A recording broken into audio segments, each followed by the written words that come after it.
اچھا مزیدار بات یہ، اتنی ڈائیورسفائڈ مخلوق، اتنا بہترین کام کرنے والی مخلوق، اس کو سپیریئر نیشن ہونا چاہیے تھا، اس کو سپیریئر مخلوق ہونا چاہیے تھا، نہیں ہے. کیوں نہیں ہے؟ آپ چلے جائیں شہد کی مکھی کو دیکھ لیں، اتنی پرفیکشن سے کام کرتی ہے شہد کی مکھی کہ انسانی عقل حیران ہو جاتی ہے. میں لازمات ابھی میں ان چیزوں کی ڈیٹیل نہیں بیان کرنا چاہ رہا ہوں، میں آپ کو بتانے لگوں گا آپ کے پاس حیرانگی کی بہت ساری چیزیں موجود ہیں. ایک چھوٹی سی مکڑی، ڈو یو نو کہ مکڑی جو اپنا جالا بناتی ہے اس کے اندر کتنی ہائی میتھمیٹیکل جو ہے وہ ڈیریویشن اور میتھمیٹیکل جو فارمولے وہ استعمال ہوئے ہوتے ہیں. خوب ان سب چیزوں کے باوجود کوسچن از کہ یہ لوگ کہاں پہنچے؟ مکڑی کا اپنی زندگی میں کوئی ہدف ہے، چونٹی کا اپنی زندگی میں کوئی ہدف ہے، شہد کی مکھی کا اپنی زندگی میں کوئی ہدف ہے؟ اگر وہ ہدف ہے بھی تو وہ اتنا محدود اور چھوٹا ہے کہ اس کی وجہ سے کروڑوں سال سے موجود یہ موجودات اس اسٹیج اور اس فیز سے باہر نہیں نکلتے. یعنی جو مطلب سمجھ میں آتا ہے مجھے آتا ہے کہ اگر ہم انسان اپنی زندگی میں کوئی ایسا ہدف بنا بھی لیں کہ جو ہمیں کسی کام میں مشغول رکھے اور ہمارے اندر بڑی بہترین قسم کی ڈویژن آف لیبر پیدا کر دے، ہمیں کچھ چیزوں کا علم دے دے جو ہماری بقا کا ضامن بھی بن جائے. یعنی ہم کیا کریں، میں بہت شارٹ لفظوں میں کہوں کہ اس دنیا کے اوپر جو حاکم نظام ہے اس سے ہمیں کیا کر دیں، ہم آہنگ کر دیں، ہم ہم آہنگ ہو جائیں اس سسٹم سے. اس کے بعد کیا ہوگا، نتیجہ کیا نکلے گا، کیا ہم بہت ترقی کر جائیں گے. وہ نیشنز یعنی دنیا میں ہیں، اور اس میں تعجب کی بات نہیں ہے، کچھ نیشنز دنیا میں ایسی ہیں کہ جنہوں نے اس دنیا کا جو سسٹم ہے، ایکو سسٹم ہے، اس کے ساتھ اپنے آپ کو ہم آہنگ کر کے صدیاں گزار دیں. مثلا کبھی آپ ریسرچ پڑھیں ریڈ انڈینز کے بارے میں. ریڈ انڈینز کون ہے؟ امریکہ کے جو نیٹو لوگ تھے، اصل جو وہاں کے آبائی لوگ تھے وہ ریڈ انڈینز. یعنی امریکہ کا جو کانٹیننٹ تھا وہ کبھی خالی نہیں تھا، وہاں پہ ایک آبادی تھی، وہاں کے لوگ رہتے تھے. یہ جو موجودہ امریکنز ہیں جن کو ہم کہتے ہیں دیز آر ناٹ امریکنز، یہ بیسیکلی انویڈرز ہیں کہ جو کہاں سے گئے تھے، یورپ سے.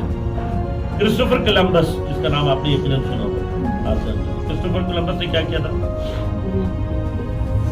اگر کولمبس نے دریافت کیا تھا تو امریکہ کا نام کولمبیا کیوں نہیں؟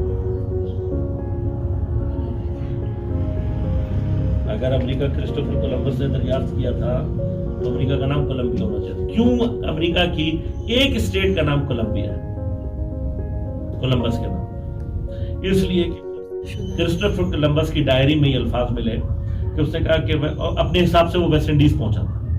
اگر یہ بات یقیناً آپ کو معلوم ہوگی کہ وہ اپنے حساب سے انڈیا کے ویسٹ کی طرف جانا چاہتا تھا، تو وہ اس کو ساری زندگی نہیں پتہ لگا کہ میں امریکہ پہنچوں. جس نے دریافت کیا یا جس کو کہا جاتا ہے اس کو خود پوری زندگی نہیں پتا تھا کہ میں امریکہ پہنچ گیا. وہ اپنے حساب سے کہاں پہنچا تھا، انڈیا کے ویسٹرن کوسٹ پہ پہنچا تھا. تو اسی وجہ سے، اور ایگزیکٹلی وہ امریکہ پہنچا بھی نہیں تھا.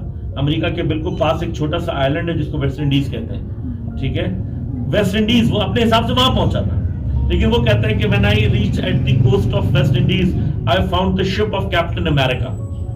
تو جب اس کی یہ الفاظ لوگوں کو ملے تو ان کو پتا لگا اوہ کیپٹن امریکہ پہلے پہنچا تھا. تو اس وجہ سے امریکن کانٹیننٹ کا نام کیپٹن امریکہ کے اوپر امریکہ رکھا گیا، اور کولمبس کے کو گریٹیٹیوڈ دینے کے لیے انہوں نے ایک اسٹیٹ کا نام کولمبیا رکھا. یہ لوگ وہاں پہنچے، اور ان کے پہنچنے کے بعد اب ریڈ انڈینز کی اب جب لائف سٹائل کو ریسرچ کیا گیا، پتہ کیا گیا، تو یہ لوگ اتنا، جیسے ہم اور آپ چونٹیوں کو یا شہد کی مکھیوں کو دیکھتے ہیں نا کہ کتنا انہوں نے سسٹم کے ساتھ ہارمنی رکھی ہوئی ہے، کسی چیز کو نقصان نہیں پہنچاتے، کوئی گندگی نہیں کرتے، کوئی پولوشن نہیں کرتے، اپنی ضرورت کے مطابق چیزیں استعمال کی. ریڈ انڈینز بالکل اسی طرح سے رہتے تھے. لیکن تعجب کی بات یہ ہے کہ فار تھاؤزنڈز آف ایئرز جو ان کی ہسٹری ہے اس میں وہ اسی طرح رہتے تھے. یعنی تھاؤزنڈز آف ایئرز سے وہ ایسے ہی تھے بس. یعنی وہ کیا کرتے تھے کہ کسی جگہ انہوں نے موسم کے حساب سے چلتے تھے، جہاں موسم سوٹیبل ہوتا تھا وہاں پہ وہ اپنی جو ہے وہ لکڑیوں سے جو ہے وہ بنا لیتے تھے گھر، اور وہیں پہ وہ رہتے تھے. اور کوشش ان کی یہ ہوتی تھی کہ وہ وہاں پر، اچھا چونکہ ایک جگہ پہ اسٹے نہیں کرتے تھے تو جو بھی اگر وہاں پہ فرض کرو کوئی پولوشن ہوتی بھی تھی تو ان کے جانے کے بعد وہ ایکو سسٹم اس کو ختم کر دیتا تھا. تھاؤزنڈز آف ایئرز وہ ایسے رہے. تو کیا انہوں نے کوئی کمال کر لیا؟ ریڈ انڈینز آج تک کبھی آپ کو نہیں سنا کہ ریڈ انڈینز نے یہ بنا دیا. ریڈ انڈینز کچھ تھاؤزنڈ ایئرز سے موجود ہیں. ہنڈریڈ آف ایئرز انہوں نے گزار دیے، لیکن کیا ہوا، ایک خاص جو اسپیسیفک سرکل آف لائف تھا اس سے باہر نہیں نکل سکے۔ کیا اگر ہم فرض کریں کہ ریڈ انڈینز کی طرح سے ایسی کوئی زندگی گزارنا شروع کر دیں کہ جو ہماری نسلوں کو تو شاید باقی رکھے اور ہمیں سسٹم کے ساتھ ہارمونس بھی رکھے، تو کیا یہ واقعی کوئی کمال ہے؟ اصل کمال کمال انسانی کیا ہے؟ عقل میں تھوڑا سا عقل کہتی ہے نہیں انسان کو، میں پھر سے کہہ رہا ہوں کہ خدا کی بات نہیں کر رہے ہیں، ہم نہیں کہہ رہے کہ، لیکن عقل تو موجود ہے نا ہماری، کم از کم جو ہماری عقل ہمیں سمجھاتی ہے وہ یہ کہتی ہے کہ آپ اپنی زندگی میں ڈیولپ کریں، آپ اپنی زندگی میں آگے بڑھیں۔ انسان کی عقل اس کو کہتی ہے کہ رازوں کو کشف کرو اور آگے کی طرف بڑھو۔ اب یہ جتنے بھی راز کشف کرنے ہیں، ہم نے علمی طور پر ترقی کرنی ہے یا جو کچھ بھی کرنا ہے، اس کا راز ہماری کلیکٹیو لائف میں ہے۔ میں اکیلا اگر فرض کریں کچھ کرنا چاہوں گا، I can do nothing، کچھ بھی نہیں کر سکتا۔ واحد جو راستہ ہے ہمارے پاس وہ کیا ہے؟ کلیکٹیو ایفرٹ ہے، کہ ہم ایک اجتماعی طور پر اپنے آپ کو جمع کریں، کلیکٹیولی ہم ٹیمز ڈیولپ کریں اور پھر ہم آگے بڑھیں۔ اب اس کلیکٹیو جو کام بیہیویئر ہے اس کے لیے سسٹم کی ضرورت ہے۔ سسٹم ہمارے پاس کہاں سے آئے گا؟ کیا ہم اپنے تجربات سے سیکھتے سیکھتے اور سسٹم کو بناتے بناتے کیا ہم کہیں تک پہنچ سکتے ہیں؟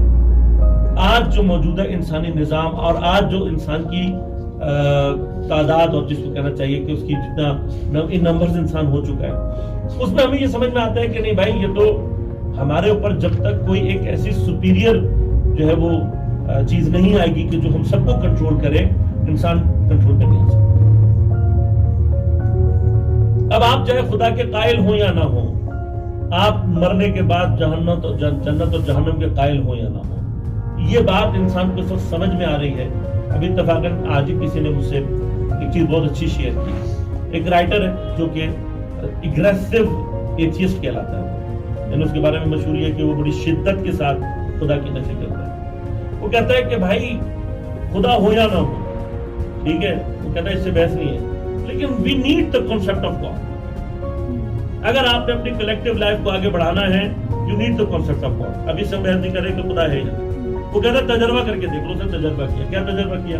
انہوں نے کہا کہ ایک سٹور میں انہوں نے چیزیں رکھنے کے بعد ان کی پرائس لسٹ لگا دی اور لوگوں سے یہ کہا کہ بھائی آپ لوگ جو ہے اپنی مرضی سے چیزیں اٹھاؤ اور جو اس کی پرائس بنتی ہے وہ آپ اس باکس میں ڈال دو۔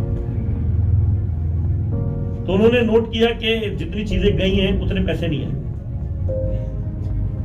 درمیان میں کوئی نہ کوئی چیٹر تھا، کوئی نہ کوئی ایسا تھا جو گڑبڑ کر رہا۔ اب یہ جو چیٹر ہے جو درمیان میں یہ گڑبڑ کر رہا ہے، اس کا نتیجہ کیا نکلے گا؟ اگر سسٹم کو آپ ایسے ہی چلاتے رہیں گے، وہ جو ایک مسنگ پیس ہو رہا ہے، وہ جو ایک مسنگ ہو رہی ہے چیز ہو رہی ہے، وہ ود ٹائم بڑھتے بڑھتے اتنی ڈسٹرکٹیو ہو جائے گی، کیوں کہ کوئی نہ کوئی جو پرابلم کریٹ کر رہا ہے وہ ان دی اینڈ آگے کیا کرے گا؟ وہ پرابلم بڑی ہوتے ہوتے ہوتے پورے سسٹم کو نابود کرے گا۔ وہ چیز جو آپ نے لوگوں کی ویلفیئر کے لیے بنائی، سارے لوگ پڑھے لکھے ہیں، تعلیم یافتہ ہیں، مثلا اچھی سوسائٹی سے تعلق رکھتے ہیں، لیکن کہیں نہ کہیں کوئی نہ کوئی چیٹر چھپا ہوا ہے۔ وہ کہتا ہے اچھا اس کا نیکسٹ تجربہ کیا کیا؟ نیکسٹ تجربہ کچھ نہیں کیا، انہوں نے وہاں پہ مثلا لکھ کے لگا دیا، ٹھیک جیسے ہمارے یہاں بھی ہوتا ہے کہ بھئی یہ جو جگہ ہے یہاں پہ کیمرہ لگا ہے، ٹھیک ہے، کیمرہ نہیں لگایا، کچھ نہیں لگایا، صرف لکھ کے لگا دیا کہ آپ کی ایکٹیویٹیز جو ہے وہ انڈر سپرویژن ہے۔ کہ جب انہوں نے لکھ کے لگایا تو کچھ عرصے کے بعد دیکھا کہ بہترین سسٹم چل رہا ہے اور کوئی چیٹنگ نہیں ہو رہی، تو پتہ لگا کہ وہ جو ایک کانسیپٹ ہے کہ کوئی سپیریئر چیز ہمیں دیکھ رہی ہے، وہ کانسیپٹ جو تھا اس نے کیا کیا؟ وہ چیٹنگ، وہ ساری کی ساری جو ایک خرابی کی کنڈیشن تھی اس کو بلاک کر دیا۔ سو ایتھیسٹ ہے، اگریسو ایتھیسٹ ہے، لیکن وہ کیا کہتا ہے؟ وہ کہتا ہے خدا ہو یا نہ ہو، we must need the concept of God. چلو ہم نے کہا بھئی یہاں تک تو آیا نا، پھر آگے بھی چلا جائے گا انشاءاللہ۔